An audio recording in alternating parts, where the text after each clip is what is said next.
The Revengers was not just Daniel Mann's most commercially catastrophic Western, it was a $4 million revenge picture built on a foundation of biographical catastrophe assembled around an actor whose drinking was dismantling him in real time, held together by a co-star who was already dying of brain cancer when she stepped in front of the camera, and haunted by the ghost of Van Heflin, who had been cast in the film's second lead, survived the May postponement, and then died of a heart attack in his swimming pool, while the production waited for the Mexico rains to stop. We are digging into the wreckage of the Revengers with 15 secrets the studio tried to bury.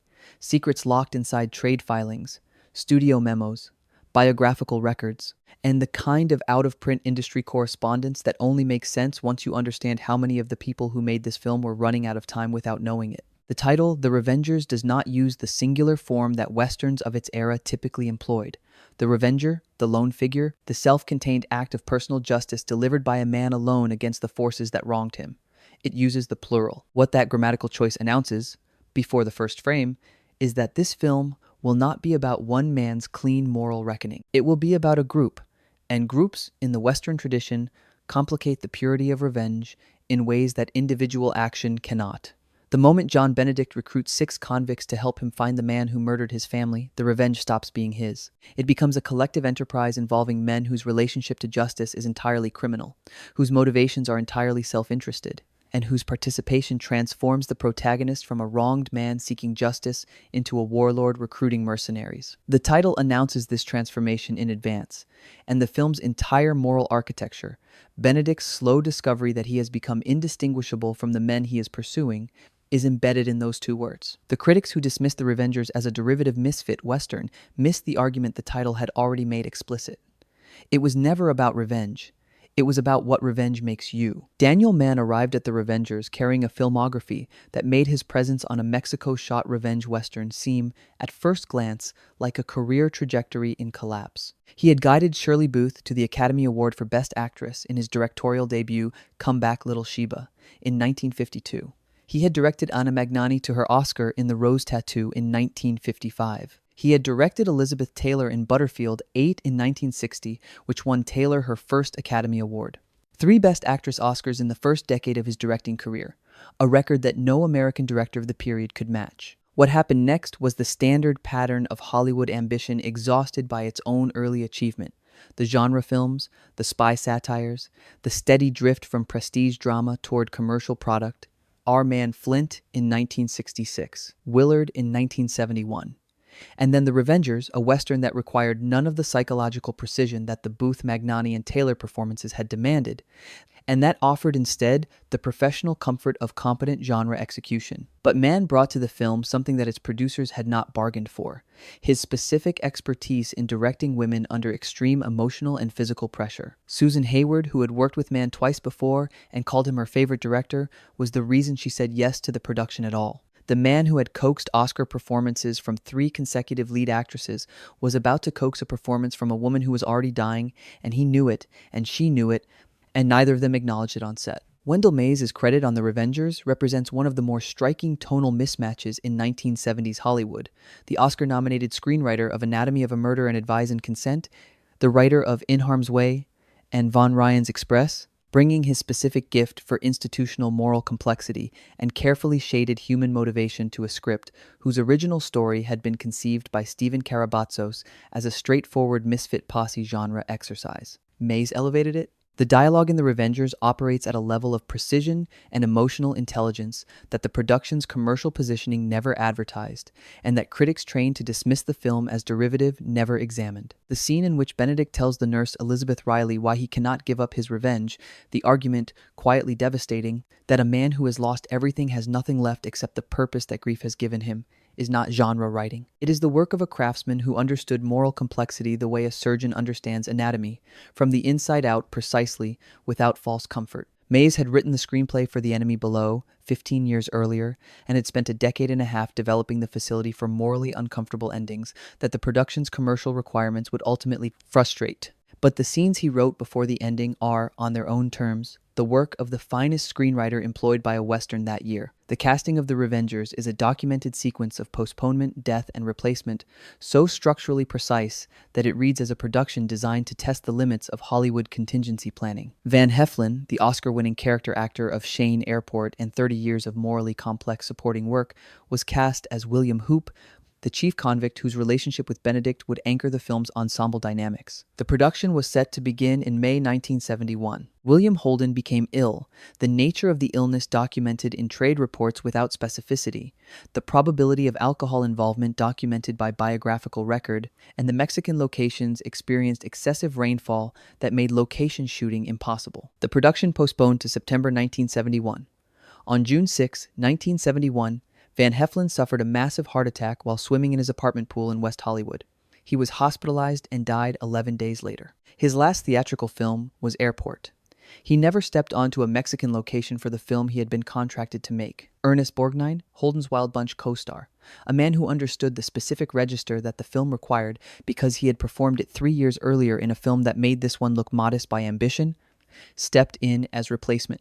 Mary Ure, cast as Elizabeth Riley, similarly withdrew during the postponement and was replaced by Susan Hayward. The film that opened in June 1972 was a different film from the one that had been announced in March. 1971, different lead actors, different supporting lead, postponed by weather and illness and death into an entirely reconstituted production. The film that existed on paper in May 1971 has never been made and will not be. Susan Hayward returned to the screen in The Revengers after a period of voluntary retirement, 6 years of deliberate withdrawal from the industry, following the death of her second husband Floyd Chalkley from a brain tumor in 1966, that had not been so much a rest as a grief. She had accepted the role of Elizabeth Riley because Daniel Mann asked her, because Mann had directed her in I'll Cry Tomorrow and Ada and represented the closest thing to a genuinely trusted creative collaborator she had ever had in the industry. She had described him as her favorite director in terms that were not promotional but biographical, the man who understood what she could do and required her to do it rather than merely permitting it.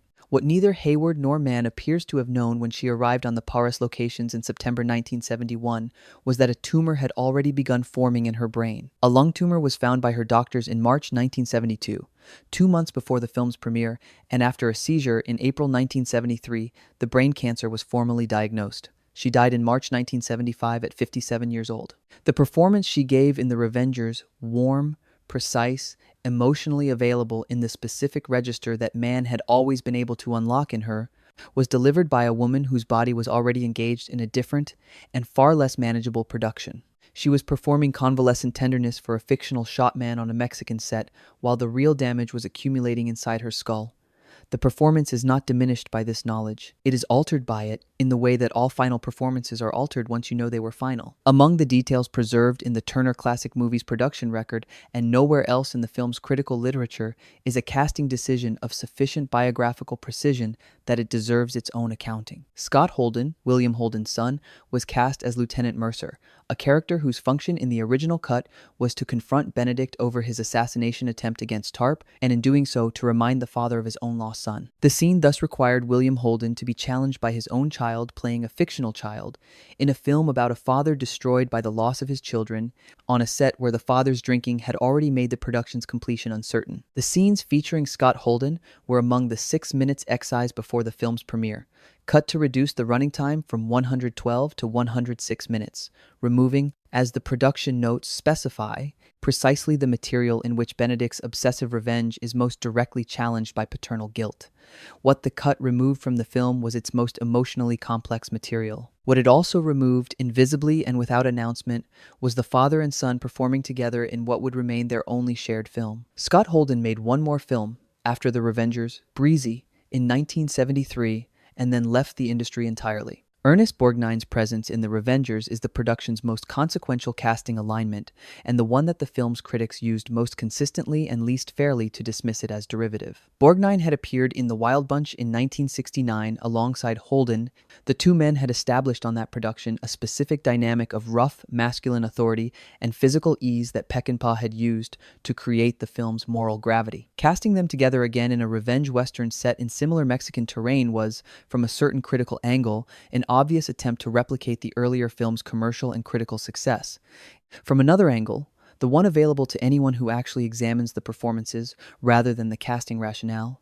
It was the deployment of two men who had already established, together, the register that this specific story required. Borgnine, stripped of the physical weight he had carried in The Dirty Dozen in 1967, delivered what the Montreal Gazette's Dave Billington identified as probably his finest performance since Marty. Borgnine himself, writing in his autobiography, described the film as an attempt to return audiences to the dark territory of The Wild Bunch with a dash of The Dirty Dozen, an honest assessment of the production's ambitions, and a reasonably accurate description of its achievement. He had been in both of those films. He understood what was being attempted and why it had only partially succeeded. His performance succeeded more completely than the film around it, which is the specific fate of excellent character acting in modestly realized productions. The Mexican locations Paris, Torreon, and Mexico City's Estudios Churubusco that Gabriel Torres photographed for The Revengers carried, by 1971, the accumulated visual grammar of 2 decades of international co-productions. Peckinpah had shot The Wild Bunch in Paris in 1968. Leone's films had established the visual vocabulary of the Mexican desert as a Western landscape. The specific streets, the specific haciendas, the specific light conditions that Torres was photographing had been photographed before, by cinematographers of comparable or superior skill, in service of productions of considerably greater ambition. The Los Angeles Times' Kevin Thomas, who had the particular misfortune of identifying the film's most precise technical achievement while simultaneously dismissing the production's most glaring failure, praised the cinematography as constituting considerable pictorial beauty and called the Pino Calvi score one of the worst in recent memory, a noisy, too contemporary sound that distracted not only from the performers but even from that pictorial beauty. Both assessments were accurate. The film looked magnificent and sounded wrong, and the disjunction between those two facts ran through every scene like a fault line between what the production could control and what it could not. The Revengers belongs to a lineage so explicit that the film's own publicity materials could not avoid acknowledging it. The ensemble of recruited specialists deployed against a defined target, the structure that the Magnificent Seven had borrowed from Kurosawa, that the Dirty Dozen had militarized, that the professionals had darkened, that the Wild Bunch had deconstructed, reappeared in The Revengers in its most overtly derivative iteration. Every reviewer noted the debt. Dennis Hunt, of the San Francisco Chronicle, cataloged the genealogy without mercy.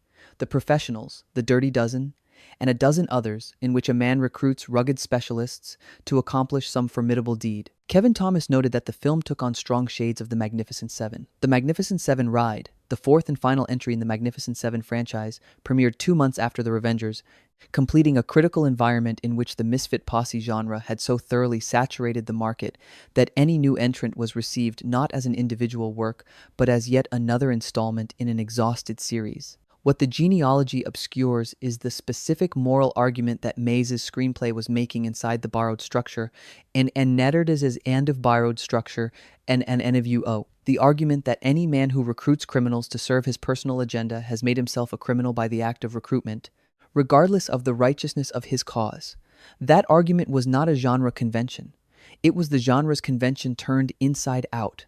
The critics who measured The Revengers as a lesser Dirty Dozen had measured the container rather than the contents. Among the facts preserved in Rotten Tomatoes' critical archive for The Revengers is a complaint so specific and so precisely correct that it deserves documentation as a production failure rather than a marketing preference. The advertising poster promoted the film as a cheap Italian-Spanish thing, in the precise words of one reviewer who concluded that the film should have been sold much better. The marketing department at National General Pictures, the distributor, a company without the institutional resources or the genre expertise to position a prestige Western effectively, had designed a poster that communicated exploitation rather than quality. In an era when the spaghetti Western cycle had trained audiences to associate a specific visual vocabulary, close-cropped faces, high-contrast typography, lurid color, with a particular grade of violent genre product, The Revengers poster spoke that vocabulary without the irony that would have redeemed it. The film it represented had been shot on Panavision by a serious cinematographer,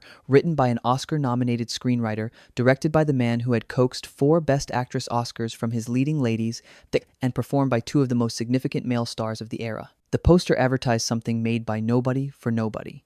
The mismatch between the product and its packaging was so severe that critics who liked the film specifically cited the poster as the reason audiences stayed away. the film was not killed by its failures. It was killed by its own marketing department's failure to understand what it had. Pino Calvi's musical score for The Revengers is, in the specific critical consensus of everyone who reviewed the film in 1972, the production's most complete and unredeemed failure. Kevin Thomas in the Los Angeles Times described it as one of the worst scores in recent memory. Noisy, too contemporary, a tacky television-style hype that distracted not only from the performers, but from the film's considerable pictorial beauty. The assessment was delivered with the precision of someone who understood that the sound of a film shapes the audience's reception of its images as completely as any other element of its construction, and that a score calibrated to the wrong register can destroy the tonal equilibrium that every other department has worked to establish. Calvi, an Italian composer whose primary career had been in European co-productions, produced something whose synthetic brightness and contemporary idiom were specifically incompatible with the moral weight of Mays's screenplay and the visual authority of Torres's cinematography. The soundtrack was released on compact disc in 1999 on the Screen Tracks label, the only commercial release of music from a film that has never been available on any American home video format. The worst score in recent memory was given a compact disc release. The film it had helped damage was given nothing. The critical reception of The Revengers in June 1972 settled into a precise consensus that was simultaneously right about the production's limitations and wrong about their significance. Judith Crist of New York Magazine delivered the line that subsequent archivists have most consistently quoted, "another kind of high-class trash," with a precision that acknowledged the film's production values while dismissing its ambitions in a single efficiently contemptuous phrase. Howard Thompson of the New York Times called it a good, blunt, entertaining Western, a more honest assessment than Crist's, though limited in its engagement with the moral argument underneath the genre mechanics. Gary Arnold of The Washington Post concluded it was a shade less exciting than watching grass grow. The majority who sided with Arnold were measuring the film against the kinetic intensity that the misfit posse genre had trained them to expect, finding it slower, quieter, and more morally uncomfortable than the template required. What they were finding, and calling failure, was Wendell Mays's deliberate resistance to the genre's conventional satisfactions. The refusal to let the revenge remain clean, the insistence on showing what the recruiting of criminals does to the man who recruits them. The critics reviewed the genre. They did not review the argument the genre was being used to dismantle. The half-century since The Revengers closed without a trace has produced, in the accumulated body of critical writing about its key participants, a retrospective recognition that the film deserves. Not as a masterpiece, not as a hidden treasure of the Western genre, but as a specific and honest document of what the revenge Western could do when it was written by someone who understood moral complexity and directed by someone who understood how to locate that complexity in performance. Borgnine's performance, singled out as probably his best since Marty by the reviewer most attuned to what the ensemble was doing, is preserved in a film that has never been available on American home video, that has been screened on American television precisely once, and that exists in a rights limbo of sufficient complexity that its owners have apparently concluded that no commercial release is worth the effort of resolving it. The best performance Borgnine gave after his Oscar-winning career peak, the final theatrical performance Susan Hayward delivered before cancer dismantled her, the only film William Holden made with his own son, all of it sits in an archive to which the general public has no access, controlled by rights holders who have not decided it is worth releasing, waiting for someone with institutional authority to conclude that what was made in Mexico in 1971 by a collection of people running out of time deserves to be seen by the people who might understand it. The film that survived is imperfect in the way that productions assembled from catastrophe are always imperfect. The wrong score, the wrong poster, the wrong cast constructed from the ruins of the right one, the moral argument buried under genre debris that critics were not equipped to excavate. Daniel Mann had directed 4 performances to Academy Awards and spent the next decade being forgotten for it.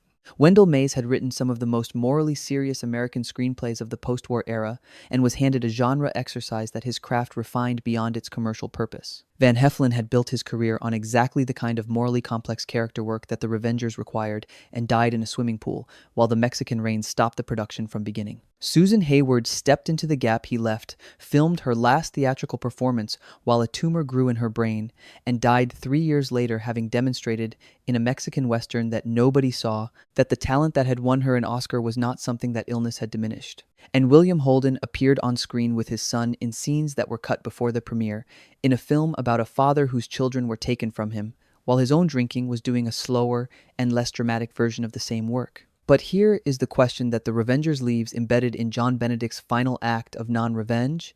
In that moment when the man who has ridden a year and recruited 6 criminals and crossed a country stops in front of the thing he came for and finds that the purpose has gone. If the clearest argument against revenge in the Western genre, the argument that the act of recruitment makes you indistinguishable from the thing you are pursuing, was delivered in 1972 by a film that nobody saw, written by a screenwriter who deserved better, directed by the man who had coaxed 4 Best Actress Oscars from his actors, starring a woman who was already dying and a man whose son was cut from the final print, then what does that tell you about which arguments the culture is prepared to receive and which ones it requires a certain level of commercial visibility to find? And if the answer is that the most honest arguments have always needed the largest platforms to be heard and have always been denied them, which films being made right now are making arguments nobody will find for 50 years? Leave that in the comments. If this investigation changed how you see the Revengers, leave a like, because there are 1,000 films with buried secrets that deserve the same forensic attention, and the algorithm needs to know this kind of digging matters.